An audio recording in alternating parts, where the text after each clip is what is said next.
Thanks so much for sticking around. I know we're getting to the end of a long day, and it's really nice to see you all. My name is Madeline, and I am a second-year medical student here at the University of Alberta. Before medical school, my background was in global health.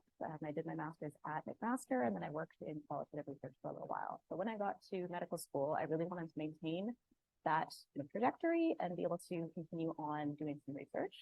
So I've been working with the Global Surgery Lab out of UBC. And the result of that has been this project, which is looking at the perspectives of surgical care providers regarding ethical challenges in global surgical collaborations.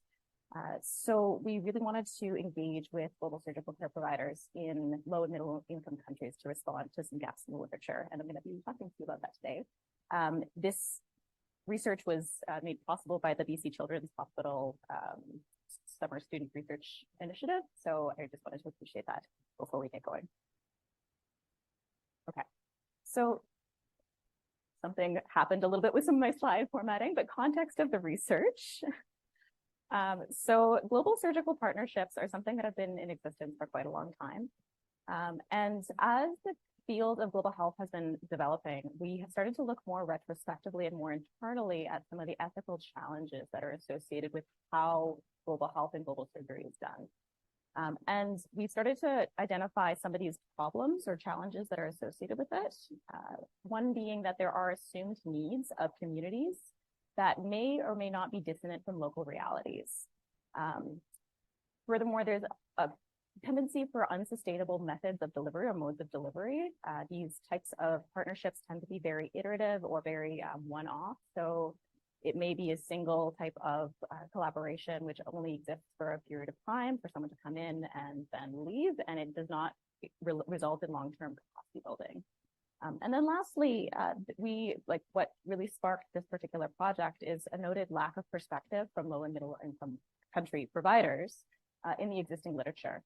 During the initial scoping kind of reviews that resulted in this, we were unable to find any published literature that had direct voices from surgical care providers from low and middle income countries. And the majority of perspectives were really from those who had come from high income countries to participate in these kinds of global surgical outreach programs. So why Liberia? So we recognize that the scope of global surgical partnerships and the absolute vastness and diversity of low and middle income countries is way too broad to be able to meaningfully address in a single project. But recognizing that there is this significant gap, we wanted to kind of just be able to dip our toe into this space to start to get some ideas as to how to be able to move forward. So Liberia acted more as a case study and was chosen specifically because of the relationships that the lead researchers at the Global Surgery Lab already had. So there was convenience in that approach. It was also absolutely essential to have positive relationships with partners on the ground in the location that we were conducting research, because it was very difficult or not possible to go to the location directly. All of these interviews were done remotely. So having a local partner was absolutely essential, and that was made possible by Dr. Limpuka Diodone, who conducted quite a bit of our recruitment and contributed to all of our data analysis and contributed as well to many of the interviews. Liberia is a really interesting case in that it has some very deep problems in access to surgical care. The recommended ratio of surgical care providers to per capita is 30 out of 100,000. That's like a WHO recommended ratio. In Liberia, it's 0.38. So you can see that there's a very significant lack of access to care. There's also because of this, there's a heavy reliance on surgical partnerships. And all of this is the result of ongoing historical context, including a protracted 14-year civil war and followed by the Ebola pandemic or epidemic that happened until 2016. So it's in this context that we were looking at the reliance on surgical partnerships to be able to respond to the lack of access to surgical care, especially outside of urban areas. And with all of this in mind, our goal was to understand the ethical concerns, considerations, and priorities of global surgical collaborations from the perspective of surgical care providers in Liberia. So I think I'm probably already running out of time. I'll speed up a little bit. So for our recruitment, we wanted to, our recruitment criteria were surgical care providers who had experience working in a global surgical partnership.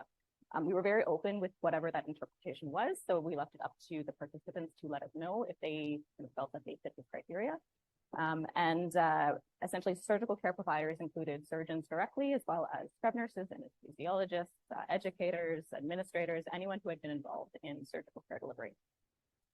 We used purposive and convenient sampling. It's quite difficult to be able to conduct this kind of recruitment, especially from a distance. So Dr. Dieudonné was able to recruit fairly good, diverse sampling of participants for this. We proceeded with qualitative interviews, which were using a semi-structured guide. So it allowed for participants to be able to both respond to what we were looking to probe into, as well as provide additional unexpected feedback or unexpected data. And then for our analysis, we used automated transcription using Otter AI, which was then verified by multiple researchers, and conventional thematic coding using NVivo12. That was also done in partnership with Dr. Dieudonné, as well as multiple members of the team to ensure consistency. So for our findings, we focused primarily on challenges, impacts, and recommendations. Challenges are more or less what you may expect. So primarily, the respondents talked a lot about the challenges to providing care and the need for global surgical partnerships in being able to respond to those challenges. A huge part of that was the lack of access to resources, especially consistent access to resources. Not just surgical care supplies, but also expertise, people who are available on the ground to be able to provide guidance and education, and infrastructure, the lack of access to, for example, anesthesia machines that were able to support patients.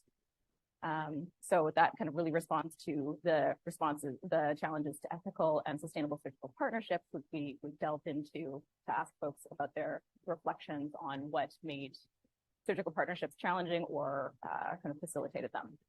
We also asked about the impacts, which folks were able to kind of share with us in terms of their relationships, building relationships within communities and building confidence in surgical care.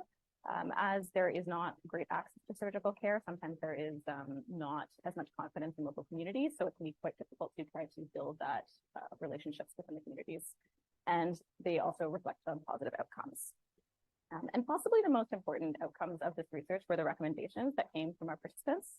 So they really focused on the need for community buy-in, being able to engage and do consistent feedback and consistent working within local communities to establish needs, local capacity building, so really focusing on education rather than coming in and leaving again. So ensuring that no matter what the structure of the surgical partnership was, that there was a way for the local communities and the local care providers to be able to develop their skills. And then lastly, sustainability focused. So as mentioned from the challenges, some of the challenges to providing care is lack of consistent access to resources. And even if there are partnerships that come in and provide good capacity building, the lack of consistent access to the supplies can make it very challenging to be able to actually implement those skills. So one of the core recommendations was to try to find ways to address the longitudinal ability to continue to apply this care in a consistent way. We have a visualization of a recommended model, which demonstrates some of the pitfalls to where surgical partnerships may fail or not be as impactful as they could be, and a demonstration of what would result in positive and long-term and impactful surgical care partnerships. So including community consultation prior to goal setting, really ensuring that everything is responsive to on-the-ground needs, planning for sustainable access to consumable supplies, and on-the-ground engagement with local staff, which focuses on community capacity building. That is everything for today. Happy to take some questions.